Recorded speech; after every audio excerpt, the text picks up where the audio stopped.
When you have a very large machine and a very powerful and influential machine like a partner as with Netflix, it's an incredible partnership with a lot of, I'm proud of them. They've got a lot of clout behind them. Yeah. Well, it looks like pretty much all of the offerings Meghan and Harry were given by Hollywood have essentially evaporated into thin air. Surprise, surprise, I think not. I wasn't actually going to cover this topic because, I didn't have anything unique to say until I had this random thought. After spending close to 6 years, actually, this April on YouTube, I've come to fully accept the fact that there are things about me that are legitimately unlikable. And the reason I'm able to say that is because I don't put on a face or a persona for my YouTube channel. What you see is what you get. And yes, while the audience doesn't know me entirely as a person,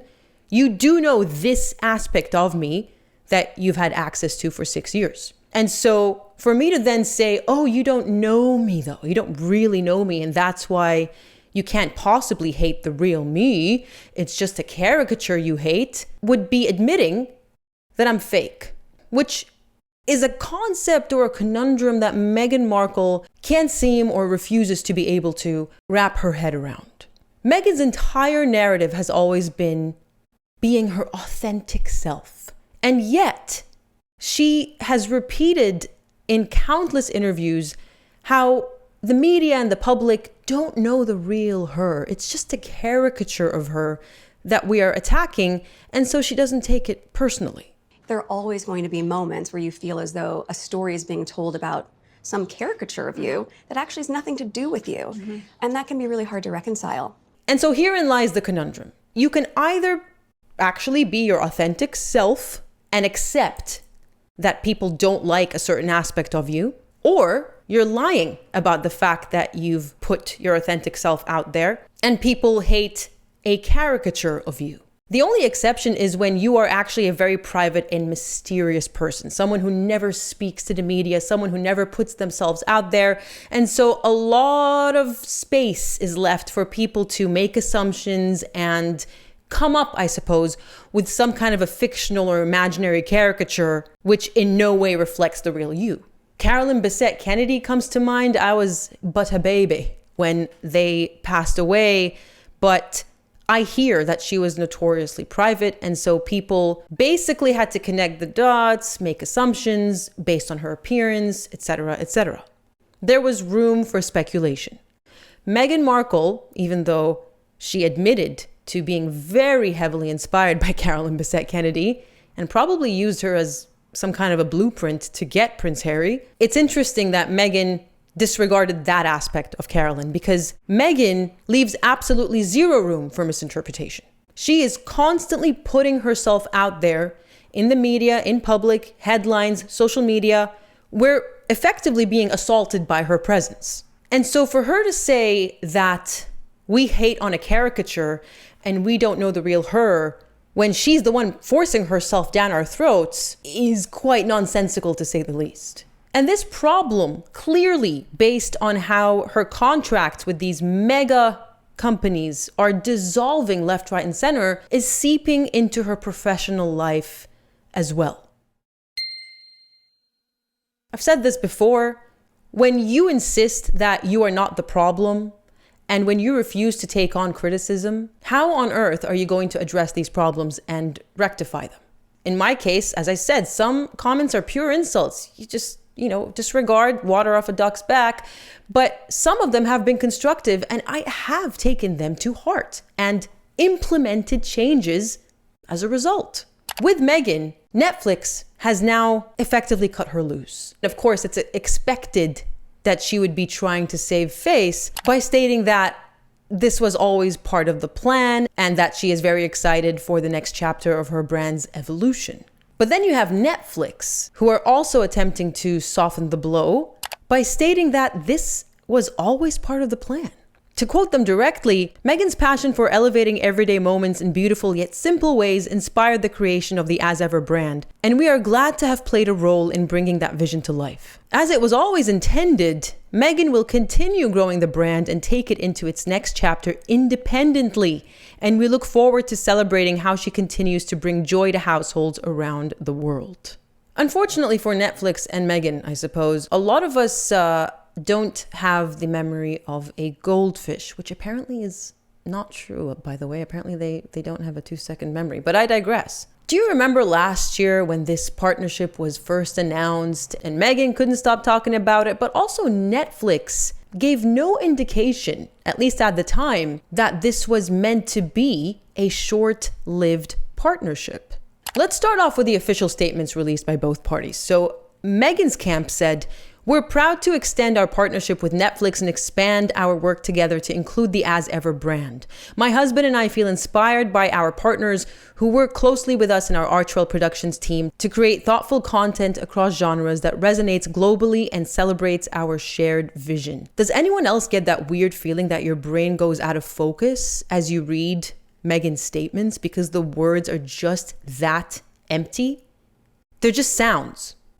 There's no substance. This is what Netflix, and this is the most important statement to focus on, had to say last year. Harry and Meghan are influential voices whose stories resonate with audiences everywhere. More recently, fans have been inspired by With Love Meghan, with products from the new As Ever line consistently selling out in record time because there were basically 20 in the inventory, but I digress. We're excited to continue our partnership with Archwell Productions and to entertain our members together. So neither camp basically made it seem as though this was meant to be a very short-lived affair. Well, I say neither, but Ted Sarandos potentially gave us a hint. I'd say more than potentially. He definitely gave us a hint. Remember that Variety piece he made last year where he was defending Meghan and saying she is so, what was the word he used? Overly dismissed, which includes being dismissed by her own company. But he had this to say about the Netflix partnership when he was asked about it. "We're a passive partner in Meghan's company, and it's a big discovery model for us right now." I think those words, discovery model, are basically a euphemism for we're just testing things out. We're seeing how this goes. If it's successful, we'll extend the partnership. And if it's not, snip, snip. Now, as I've mentioned earlier, Meghan is spinning this as, this is great. You know, I can't wait for the next chapter. As Ever is going to stand on its own 2 feet. And we're going to take the world by storm, effectively. It's the same spiel that we hear from her every new year. And so it makes it look like she was absolutely on board with this decision, that it was all part of the plan. Except the numerous interviews she gave last year where she couldn't help but name drop and talk about how blessed she is and how lucky she is to have Netflix as a partner spin a very different narrative. It's an incredible partnership with a lot of, I'm proud of them. They've got a lot of clout behind them. And so it's really been a partnership that I'm grateful for. Do you have any backers other than Netflix? No. Or are you looking for other investors? At the moment, no. Netflix is my partner and investor. I don't know about you, but nothing in those clips made it seem as though Meghan was at all gearing up to be discarded, markled by Netflix. She was obviously incredibly proud of it, incredibly boastful, I would say. And she actually literally says in one of her responses that she is very happy with the current model with Netflix and has no desire to do this on her own, to do it the traditional way, to raise funds as an independent company, as opposed to solely depending on Netflix as she was last year. Why not raise money on your own, you know, where you might have more control, you might have more financial upside? That had been my plan. But then I also would say Netflix made a really compelling sell. So how do you square that circle? The way I see it, she's once again shot herself in the foot and made herself out to be the liar that she is. Look, again, it's natural for people to want to save face, but maybe just don't frame it in terms of, yay, this is for the better and it's what we've always planned, because the evidence which isn't in the form of media headlines or tabloid articles, but words straight out of her own mouth, suggests otherwise. From the looks of it, much like the criticism that she gets personally, she refuses to see reality for what it is, which is, as ever, is a flop. Netflix has seen it.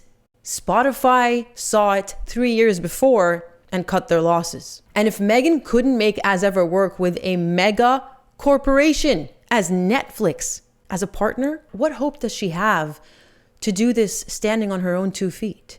To me, this looks like it's the beginning of the end for As Ever.